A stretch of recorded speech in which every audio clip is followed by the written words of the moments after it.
Welcome back, guys, to Battleground Stories. Before we start the video, hit that subscribe button. Thank you. In North Carolina, Fort Bragg sits heavily, like a fist pressed into clay. It is surrounded by 251 square miles of pine forests, red soil, and ancient swamps that never dry up. In 1959, it was the largest military base in the free world. Thousands of soldiers trained here. Convoys were constantly on the move, day and night. Radios crackled with orders, directing battles in distant forests and frozen hills. But just south of the main gate, beyond the checkpoint, and after the 3rd mile where the 2-lane road turned into a gravel path, there was a place the Army rarely mentioned. A place where the rain fell differently. They called it Rainfield. It wasn't on most maps. The town had maybe 112 people, give or take a few who came and went with the tobacco season.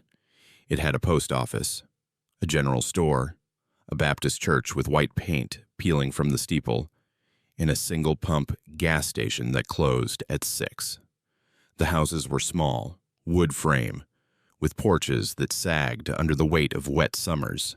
Most folks worked at the base or farmed what little land the swamp hadn't claimed. Life moved slow there. Slow enough that when the rain started in early August, people said it was just another storm. But storms pass. This one didn't. It began on August 3rd. The sky turned the color of old bruises. Thunder rolled in from the east, low and steady like drums beating under the earth. The rain came soft at first, then harder, then constant. It drummed on tin roofs and turned dirt roads into rivers of red mud. The farmers checked their fields and shook their heads. The store owner moved his stock to higher shelves. The preacher said it was God testing their patience.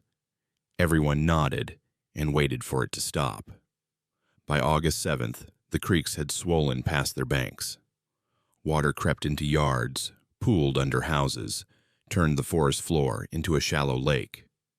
The radio station in Fayetteville warned about flooding. Fort Bragg issued advisories. Emergency crews were put on standby. Captain Samuel Dorsey, 41 years old, a career officer with a square jaw and tired eyes, was assigned to oversee evacuation operations for the civilian areas near the base perimeter. Rainfield was on his list. He drove down that gravel road on the morning of August 8th with 2 jeeps and 6 men. The rain hadn't let up for 5 days straight. The world looked gray and green and drowned. Trees stood waist-deep in water. The air smelled like rotting leaves and rust. When they reached the town, Dorsey felt something shift in his chest. Not fear exactly. Something quieter, like walking into a room where someone had just stopped talking. The main street was empty. Water lapped at doorsteps. A single radio played from somewhere inside the general store. The same voice, the same words, looping over and over. Rainfield radio. Stay dry out there. Dorsey cut the engine and stepped out. His boots sank into mud up to the laces. The other men followed, rifles slung low, eyes scanning windows. No movement, no voices, no dogs barking, just rain and that voice on the radio. "Hello?" Dorsey called. His voice sounded flat, swallowed by the water and the trees. Nothing. They moved through the town in pairs, knocked on doors, called out names from the evacuation list. Every door was unlocked. Every house was empty, tables set with food that had gone cold, coffee cups half full, a child's toy left in the middle of the floor, beds unmade, shoes lined up by the door as if people had just stepped out and forgotten to come back. Corporal Vince Latimer, a thin man with a sharp nose and hands that never stopped moving, found something in the church. He called Dorsey over with a low whistle. Inside, the pews were full, not with people, with wet footprints, dozens of them, all facing the altar, all leading away toward the back door that opened onto the forest. "Sir," Latimer said quietly, "these prints, they're bare feet." Dorsey crouched down. The prints were clear in the damp wood. Small feet, large feet. some adult, some child-sized, all pointed in the same direction, toward the tree line, toward the swamp. "When's the last time anyone walked barefoot through a flood?" Latimer asked. Dorsey didn't answer. He stood and looked at the altar. A Bible lay open, pages swollen with water. The text was illegible, but someone had underlined a verse in pencil. The marks were still dark, still fresh. Dorsey leaned closer. The words read, "They went down alive into the realm of the dead." He closed the book without comment. "Mark this location. We'll come back with a survey team." They checked the rest of the town. The post office had a stack of undelivered mail sitting on the counter. The dates on the stamps were from the day before. The gas station still had the price board up, regular, 31 cents. The pump handle hung loose, dripping. A calendar on the wall showed August 7th circled in red ink with the words "Last Day" written underneath. By noon, they had searched every building. No bodies, no signs of struggle, no packed bags or abandoned vehicles. Just silence and rain and the faint hum of that radio still playing in the store. Dorsey radioed back to base. "Rainfield is clear, population unaccounted for. Recommend immediate search and investigation." The reply came fast. "Negative, flood zone declared unsafe. Withdraw all personnel. Area under military jurisdiction effective immediately." Dorsey stared at the radio in his hand. "Say again?" "Withdraw now, Captain." "That's an order." He looked at his men. They looked back with the same question in their eyes. Latimer spoke first. "Sir, something's not right here." Dorsey nodded slowly. "Pack it up. We're pulling out." As they drove back up the gravel road, Dorsey looked in the rear-view mirror. The town sat still in the rain, gray and empty. But for just a moment, he thought he saw movement. A figure standing at the edge of the tree line, tall and thin, arms hanging long, face obscured by rain and shadow. He blinked. The figure was gone. That night, Fort Bragg sealed the road to Rainfield. Barriers went up, signs that read, "Flood hazard, no entry." The official report stated that due to severe weather and unsafe conditions, the civilian population of Rainfield had been evacuated to temporary shelters in Fayetteville. No further details were provided. No names were listed. No shelters confirmed receipt. But Dorsey knew. He'd been in the Army long enough to recognize a cover when he saw one. They weren't evacuated. They were gone. And someone at the top didn't want questions asked. He started keeping his own notes. Small things at first. Observations. Details that didn't fit. He wrote them in a green field notebook that he kept in his locker. The same kind Miller had used years later in the Appalachians. Maybe all soldiers who see too much end up writing the same way.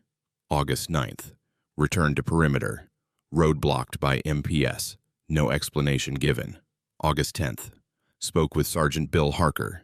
He was on night watch near Rainfield on August 7th. Said he heard sounds coming from the forest. Not animals, not wind. Something else. August 11th. Latimer claims the footprints we found in the church were still wet when we left. Rain doesn't explain it. They led into the swamp. No one followed them. August 12th. Radio station in Fayetteville reported receiving a signal from Rainfield late last night. Same broadcast. Same loop. Stay dry out there. They cut the report before it aired. Dorsey wasn't the only one who felt it. Latimer couldn't sleep. He told Dorsey over coffee one morning that he kept dreaming about those footprints. He said in the dream, they weren't walking away. They were walking toward him. Sergeant Bill Harker was different. He'd fought in Korea. He'd seen men die in ways that made no sense. He didn't scare easy. But when Dorsey asked him what he'd heard that night, Harker took a long time to answer. "It wasn't rain," he said finally. "Rain has a rhythm. This didn't. It sounded like breathing, deep, slow, from the ground itself, and then voices." "What did they say?" Harker looked at him with eyes that had seen too much. "Nothing I could understand. But they were calling. and something answered. The Army didn't follow up. No search parties, no recovery teams. The town stayed sealed.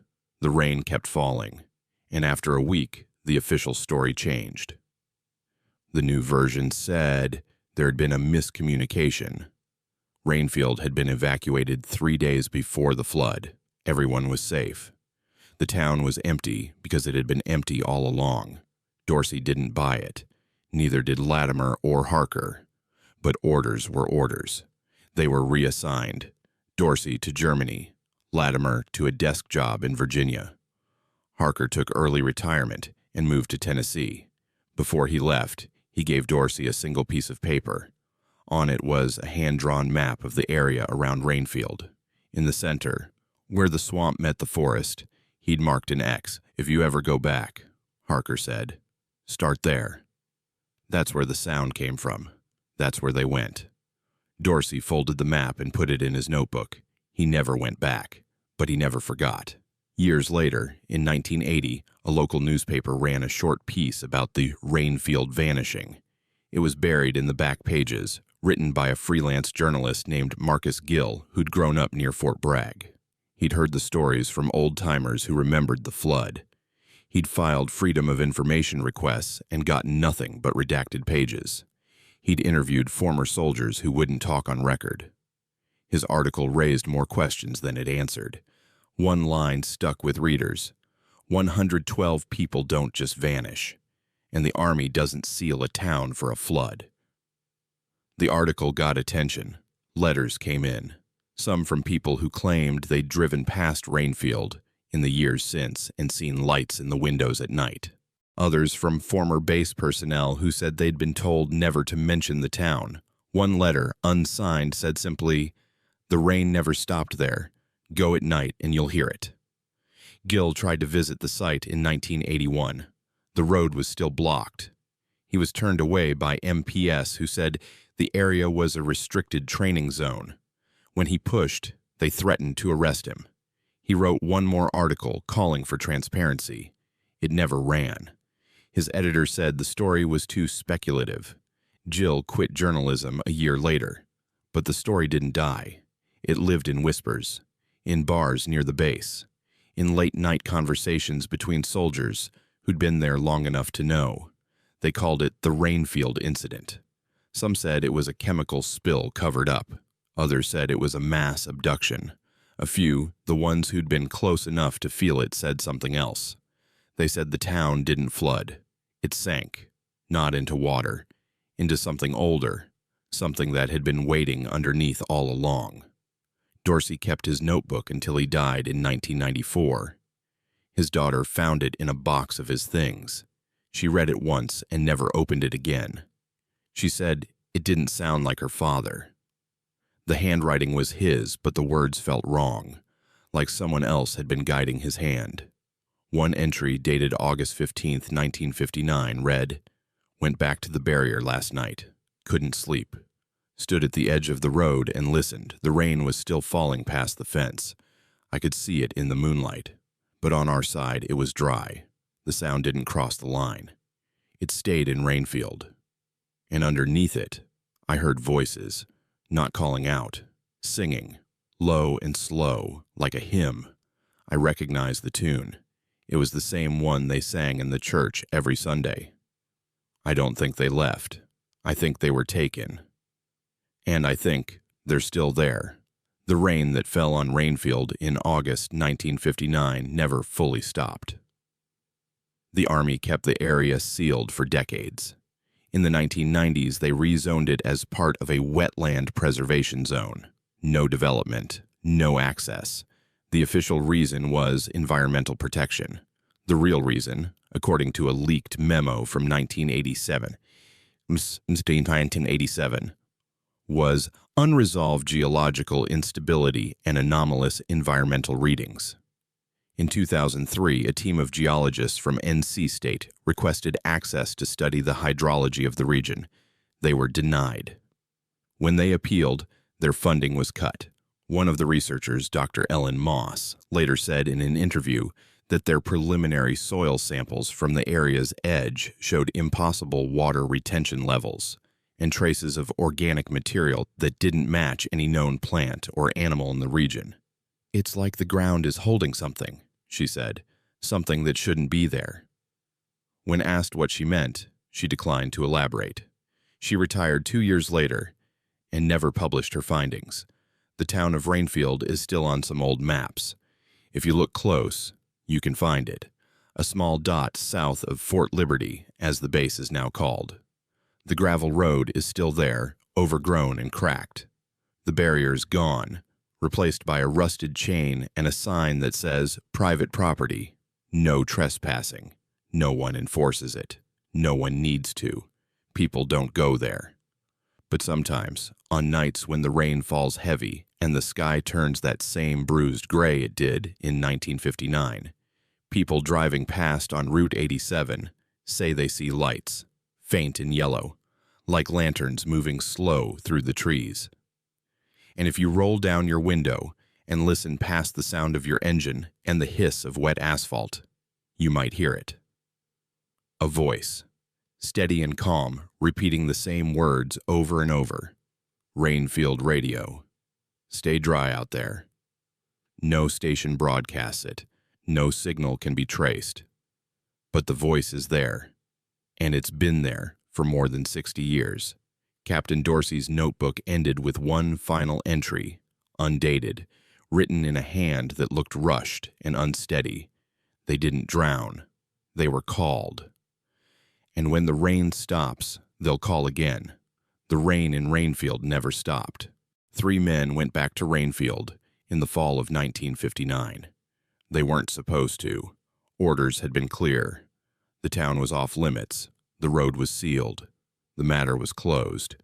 But some things don't close just because you put up a fence. Corporal Vince Latimer couldn't let it go. He'd been reassigned to a supply depot in Virginia, shuffling paperwork and counting crates. At night, he saw those footprints, the ones in the church, bare feet walking toward the swamp. In his dreams, they kept moving. They never stopped. And when he woke, his boots were wet. He called Dorsey in October. The connection was bad, full of static, but the message was clear. "I need to go back," Latimer said. Dorsey was silent for a long moment. Then, "When?" "This weekend, before the weather changes. I'll be there." They met at a truck stop 15 miles north of the base. Latimer arrived first, nursing black coffee and staring at a map spread across the table. Dorsey came in 20 minutes later, still in civilian clothes, a duffel bag over his shoulder. They didn't shake hands. They just nodded. "Harker's coming too," Dorsey said. Latimer looked up. "I thought he was in Tennessee." "He is. He drove all night." Sergeant Bill Harker walked through the door as if summoned. He looked older than he had 2 months ago. His face was thinner. His eyes had dark circles underneath.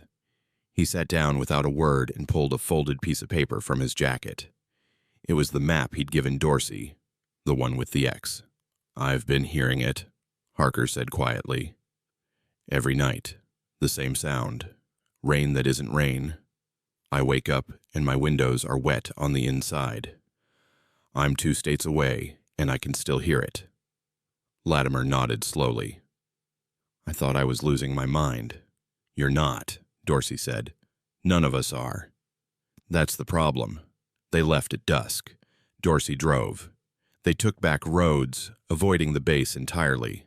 The sky was clear for the first time in weeks, but the air felt heavy, thick, like something was pressing down from above. By the time they reached the old gravel road, night had fallen. The barrier was still there, a wooden sawhorse with faded yellow paint and a sign that read, "Flood Hazard. Authorized personnel only." Dorsey pulled the Jeep to the side and cut the engine. The 3 men sat in silence, staring down the dark road. "Last chance to turn back," Dorsey said. No one moved. They got out and walked. Flashlights in hand, boots crunching on gravel. The trees pressed close on both sides, tall pines that swallowed the moonlight. The air smelled wrong, not like the forest, like standing water and rust and something else, something sweet and rotten. After half a mile, Latimer stopped. "Do you hear that?" They listened. At first, nothing. Then faint and distant, the sound of rain. Soft and steady, but the sky was clear. No clouds, no wind. "It's coming from ahead," Harker said. They kept walking. The sound grew louder. The gravel under their feet turned to mud. Water began pooling in the ruts, reflecting their flashlights like mirrors. And then, through the trees, they saw it. Rainfield. The town sat in a shallow valley, half submerged in water that gleamed black in the moonlight. The buildings were still standing. The church steeple rose above the tree line. The general store's sign swung slowly on rusted hinges, and above it all, falling in slow, deliberate sheets, was rain. But only over the town. The line was exact. On one side, dry ground. On the other, water and mist and that endless downpour. It looked like a curtain, like a border between worlds. "Jesus," Latimer whispered. Dorsey stepped forward. His boot touched the edge where dry met wet. The moment it crossed the line, rain hit his leg. Cold, heavy, real. He pulled back. The rain stopped. "It's not moving," he said. "It's staying in one place."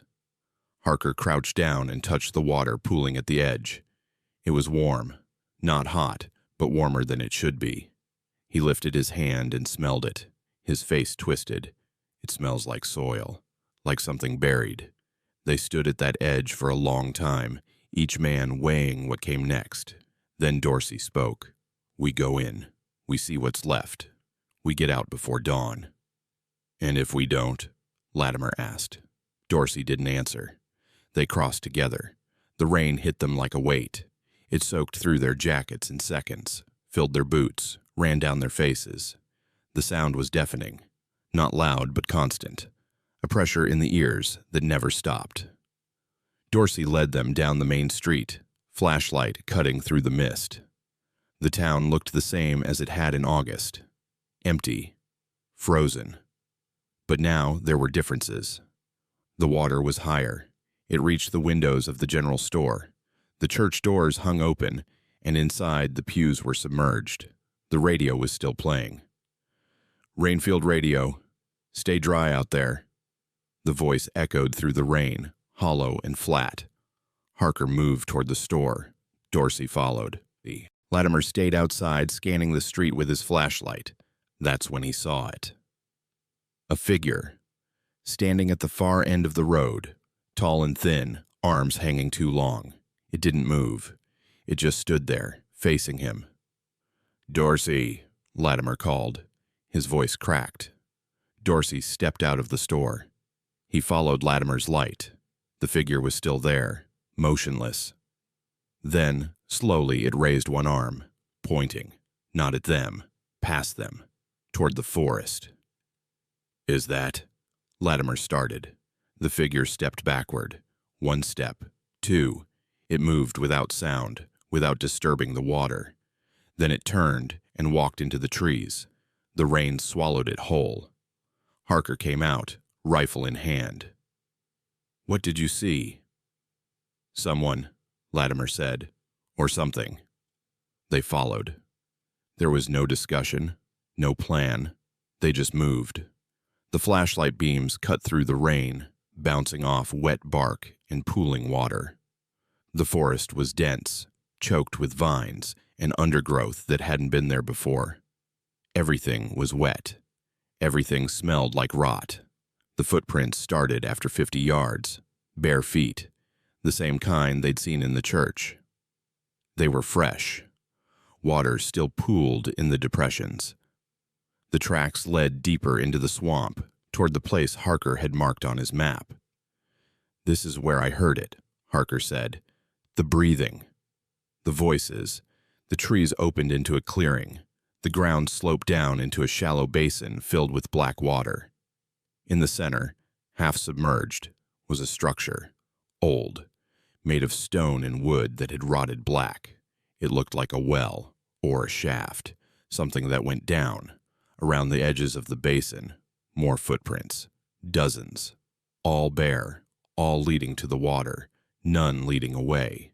Dorsey moved closer. The rain fell harder here, pounding the surface of the water into a froth. He shined his light down into the basin. The water was dark, but something moved beneath it. Not a reflection, something under the surface. "Do you see that?" he said. Latimer stepped beside him.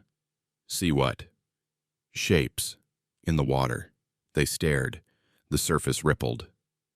And then, slowly, something rose. A hand, pale and thin, fingers splayed. It reached up, palm open, then sank again. "God," Latimer breathed. More hands, rising and falling, dozens of them. Small hands, large hands, all reaching, but not struggling, not panicking, just reaching, like they were waiting for something. Harker backed away. "We need to leave. Now." But Dorsey didn't move. He was staring at the center of the basin, at the stone structure. Something was carved into it. Symbols, old ones. Not English, not Cherokee. Something older. And underneath the carvings, written in mud that looked fresh, were words. They heard the call. They answered. "What does that mean?" Latimer asked. Before anyone could answer, the rain stopped. All at once, the sound cut off like a switch had been flipped. The forest went silent. No wind, no insects, no birds. Just the slow drip of water falling from leaves. The three men stood frozen. Then, from the basin, a sound, low and deep, like a breath drawn through stone. The water began to ripple. Not from wind, from below. "Move," Harker said. "Move now." They ran, back through the trees, boots slipping in mud, flashlight beams shaking. Behind them, the sound grew louder. Not footsteps, not voices. Just that breath, slow and steady. Drawing in, drawing down. Dorsey looked back once. The clearing was empty, but the water in the basin was rising, climbing the banks, spreading into the forest like it had a will of its own. They burst out of the tree line and onto the main street. The town was different now. The water had drained. The buildings stood dry. The rain had stopped. The radio was silent. Latimer bent over, gasping. What the hell was that? Dorsey didn't answer. He was staring at the church. The doors were still open, and inside, standing in the aisle, were people. Not moving, not breathing, just standing. Men, women, children, all facing the altar, all soaked through, their skin pale, their eyes open but empty, and every one of them was barefoot. "Are they alive?" Latimer whispered. Dorsey took a step forward. One of the figures turned its head, slowly. Too slowly. It looked at him. Its mouth opened, but no sound came out. Just water, pouring from its lips like a faucet. Harker grabbed Dorsey's arm. "Don't." The figure's eyes were wrong. Not dead, not alive. Somewhere else. It raised one hand, palm out, a gesture. "Stay back." Or, maybe, "Join us." Dorsey stepped back. The figure turned away. All of them turned, facing the altar again, and then, as one, they began to walk, toward the back door, toward the forest, toward the swamp. The three men watched them go, silent, slow, disappearing into the trees like shadows returning to the dark. When the last one vanished, the rain started again. They ran, back up the road, out of the town, across the line where wet met dry. They didn't stop until they reached the Jeep. Dorsey started the engine with shaking hands. No one spoke. No one looked back. It wasn't until they were 10 miles away, back on paved road with streetlights and the hum of normal life, that Harker finally broke the silence. "They weren't ghosts," he said. "No," Dorsey agreed. "Then what were they?" Dorsey's knuckles were white on the steering wheel. "I don't know, but they're still there, and they're waiting." Latimer stared out the window. Waiting for what? No one had an answer. When they reached the truck stop, they sat in the parking lot under fluorescent lights, steam rising from their wet clothes. Dorsey pulled out his notebook and wrote down everything they'd seen. Harker added his own notes. Latimer just stared at his hands. "We have to report this," Latimer said finally. "To who?" Dorsey asked. "Command already buried it once. They'll do it again." "Then what do we do?" Dorsey closed his notebook. "We write it down. We keep the record. And we make sure someone knows, someday." Harker nodded slowly. "And we don't go back." They shook on it, a silent agreement. But deep down, all three of them knew the truth. Part of them was still there, standing in that rain, watching those figures walk into the swamp. And no matter how far they drove, how many years passed, they would always hear it. The sound of rain that wasn't rain, the breath beneath the water, the call that had no words. They parted ways that night. Dorsey went back to his post. Latimer returned to Virginia. Harker drove to Tennessee and never spoke of it again. But in 1962, Harker's wife found him standing in their backyard at 3 a.m, barefoot, staring at the trees. When she asked what he was doing, he said, "Listening." She asked what he was listening for. He said, "The call." He died a week later, heart attack in his sleep. But when they found him, his clothes were soaked, his boots were by the bed, and on the floor, leading from his body to the door, were wet footprints, bare feet, facing the forest.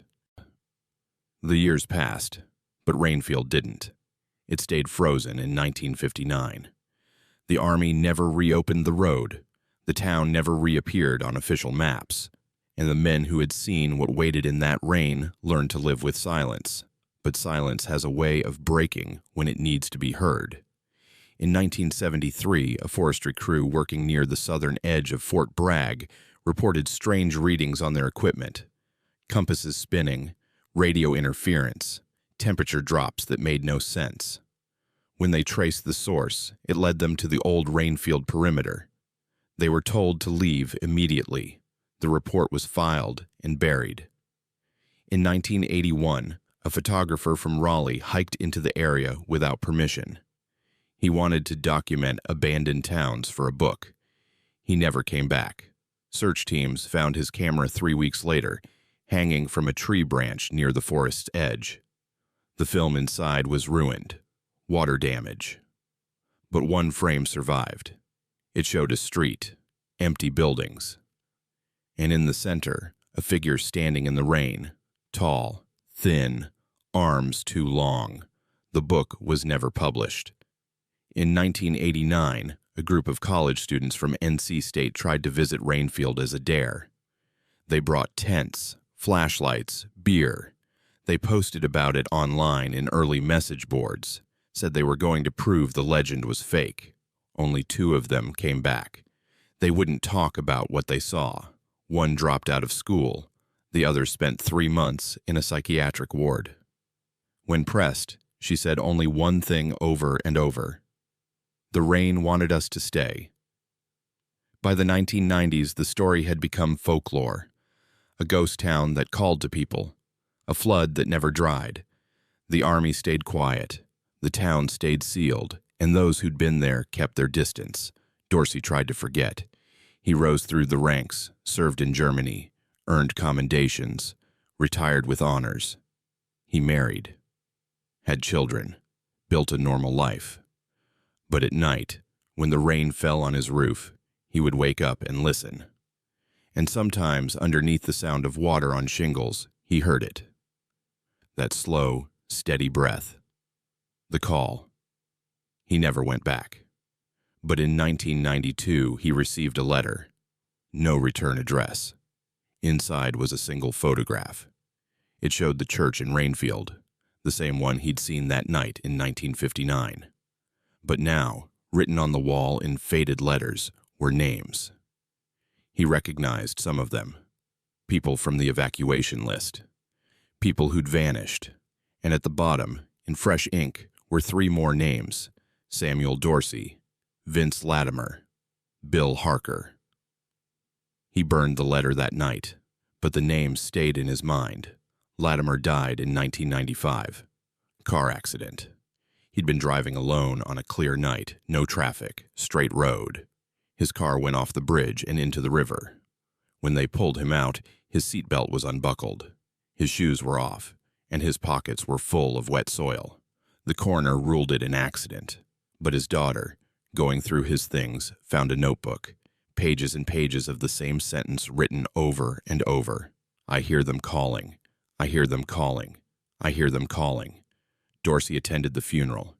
He didn't speak. He stood in the rain and watched the casket lower into the ground, and he thought about that night in the swamp, about the hands rising from the water, about the figures walking into the forest. He thought about the names on the wall. After the funeral, he went home and pulled out his old field notebook, the green one with all his notes from 1959. He read through it again, every entry, every detail, and at the end, he added one more line. It's still waiting, and one day, it will call loud enough that we won't be able to ignore it. He died in 1994. Heart failure. Peaceful, they said. But his daughter told me something else. She said the night before he died, he asked her to open the window. He wanted to hear the rain.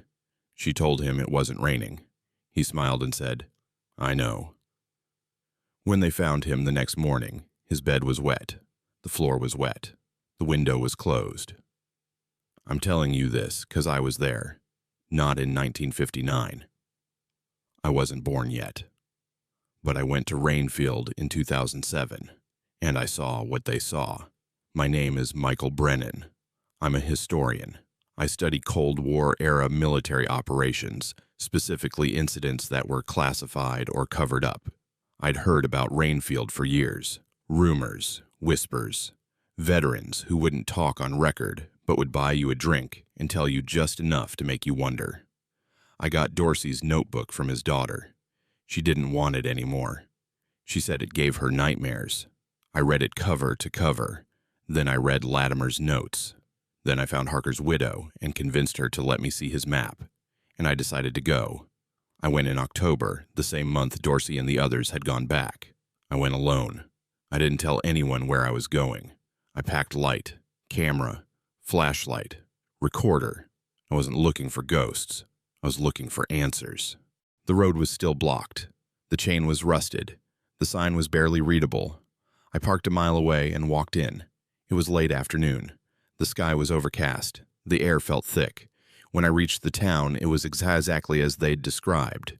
Empty, submerged, and above it, rain, falling in a perfect circle, stopping at an invisible line. I stood at that edge for 10 minutes. Logic told me to leave. Instinct told me to run. But curiosity won. It always does. I stepped across. The rain was warm, heavy. It soaked through my jacket immediately. The sound was overwhelming. Not loud, just constant. A pressure. I walked down the main street. The water was knee-deep. The buildings were dark. The church steeple rose above it all. I took photographs. Dozens of them. The store. The post office.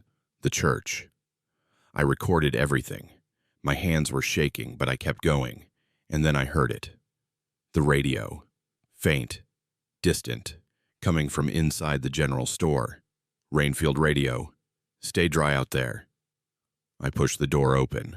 Water poured out. Inside, the shelves were rotted. The counter was submerged. And in the back, on a shelf above the water line, was a radio. Old. Wooden. The kind from the 1950s. It was on. The dial glowed faint orange. And the voice kept looping. I reached for it. My hand stopped. Because underneath the voice, I heard something else. A second sound. Breathing. Slow. Deep. Coming from the water at my feet. I looked down. The surface rippled. And then I saw them. Faces. Just beneath. Pale and still. Eyes open. mouths slightly parted, dozens of them, staring up at me. I stumbled back. The door slammed shut behind me. The radio cut off, and the rain stopped. All at once. The silence was worse than the sound. I stood in the dark store, water dripping from my clothes, and I felt it. The same thing Dorsey must have felt. The same thing Harker heard in his dreams. The call. It wasn't a sound, it was a pull, like gravity, like weight. It pressed down on my chest and pulled me forward, toward the back door, toward the forest, toward the swamp. I didn't want to go, but my feet moved. 1 step, 2, the water splashed. The door opened on its own. Outside, the forest was dark, and standing at the edge of the trees was a figure. Tall, thin, arms too long, just like they'd said. It didn't move. It just stood there. And then, slowly, it raised one hand, pointing, not at me, past me, toward the basin, toward the place where the hands had risen. I ran. I didn't think. I just ran, back through the store, out onto the street. The rain started again, hard, fast. It pounded against me like fists. I ran until I reached the edge, until I crossed the line where wet met dry. I fell to my knees on solid ground, gasping. When I looked back, the town was dark again. The rain was falling. And in the distance, and standing in the middle of the street was the figure, still, watching. I grabbed my camera. My hands shook as I pulled it up. I took one photo, just one. Then the figure turned and walked away, into the rain, into the dark. When I got the film developed, most of the photos were ruined. Water damage, the tech said. Impossible. But there it is. Only 3 frames survived. One showed the town, blurry, wet, empty. One showed the church, the doors open, something standing inside, too dark to make out. And one showed the street, clear enough to see the buildings, the water. And in the center, a figure, tall, thin, facing the camera. I still have that photo.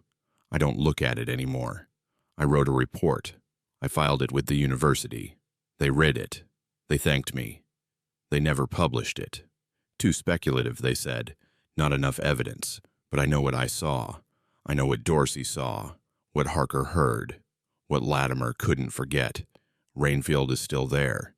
The rain is still falling. And the people who vanished in 1959 are still waiting. I don't know what they're waiting for. I don't know if they chose to stay or if something took them. Maybe both. Maybe the call was an invitation. Maybe it was a trap. Maybe there's no difference. What I do know is this. The Army sealed that town for a reason. Not because of a flood. Not because of safety. Because something there broke the rules. Something that shouldn't exist. And once you see it, once you hear it, it never really lets you go. I left North Carolina after that. I moved west. I don't study military history anymore. I teach high school now. Safe topics, simple topics. But sometimes, on nights when the rain falls heavy, I wake up and listen. And underneath the sound of water on the roof, I hear it. That slow, steady breath. That pull. That call. I haven't gone back. I won't. But I think about it more than I should. And sometimes, late at night, I wonder if one day I'll wake up and find my shoes by the door, my clothes wet, my feet bare, walking toward something I can't name. Because that's what Rainfield does. It waits. It calls. And sooner or later, everyone who's heard it answers. The town is still sealed. The road is still blocked. The maps still leave it out. But the people who live near Fort Liberty know. They tell their kids not to go near the southern perimeter. They say the forest there is wrong, that the rain falls when it shouldn't, that sometimes, at night, you can see lights moving through the trees. And they're right. In 2019, a military survey team doing routine environmental checks near the old Rainfield zone reported anomalous readings. The same kind Dorsey had logged 60 years earlier. Compass errors, radio interference, temperature drops. They were told to file the report and forget it. One of the technicians, a young woman named Sarah Ortiz, didn't forget. She went back on her own time. She wanted to see what was there. She took a GOPRO. She took a GPS tracker. She took all the right equipment. She didn't come back. They found her camera a month later. The footage was corrupted, but the audio survived. You can hear her walking, breathing. The rain starts. She says, "This is incredible." It's actually raining. Just here, just in this spot. Then silence. Then a voice. Not hers. Faint. Distant. "Stay dry out there." She laughs, nervous. "Is that a radio?" More silence. Then her voice again, shaking. There's someone here, standing in the street. They're looking at me." A long pause, then barely a whisper. "They're calling me."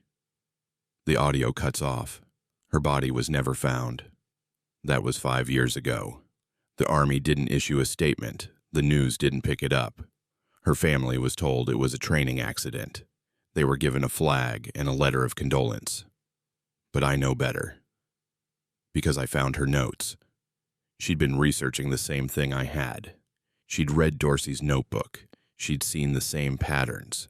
And on the last page of her journal, she'd written one line. "I have to know what's calling them." Now she's part of it. Another name. Another person who heard the call and couldn't resist. And I'm writing this because I think I'm next. The rain has been following me. Not real rain. The other kind. I hear it at night. I see it in reflections. Last week I woke up and my floor was wet. My window was closed. My shoes were by the door. I know what's happening. I've known for years. But knowing doesn't stop it. Rainfield doesn't ask. It calls. And once you hear it, you're already walking. I don't know how much time I have. Days, weeks, maybe less. But I'm writing this down so someone knows, so the record survives. If you're reading this, don't go to Rainfield. Don't look for it. Don't try to solve it. Because some places aren't meant to be understood. Some calls aren't meant to be answered. And some rain never stops falling. 3 men went into that town in 1959 and came back changed. 3 men went back in 1959 and barely escaped. 1 man went in 2007 and lived to tell about it. 1 woman went in 2019 and vanished. And now, in 2024, I'm writing this from a motel room, 3 hours south of Fort Liberty. The rain is falling outside. Real rain this time, I think. But under the sound, I hear it. That breath, that call, and my shoes are by the door. Tomorrow, I'm driving north. I'm going back to Rainfield. Not because I want to, because I have to, because the call is too loud now, because I've been marked just like Dorsey, just like Harker, just like all the others. I don't know what I'll find there. Maybe nothing, maybe everything. But I know this. If you're reading this, it means I didn't come back. And if one day you hear rain falling where it shouldn't, if you see a figure standing too still in the mist, if you feel something pulling you toward a place you can't name, don't follow it.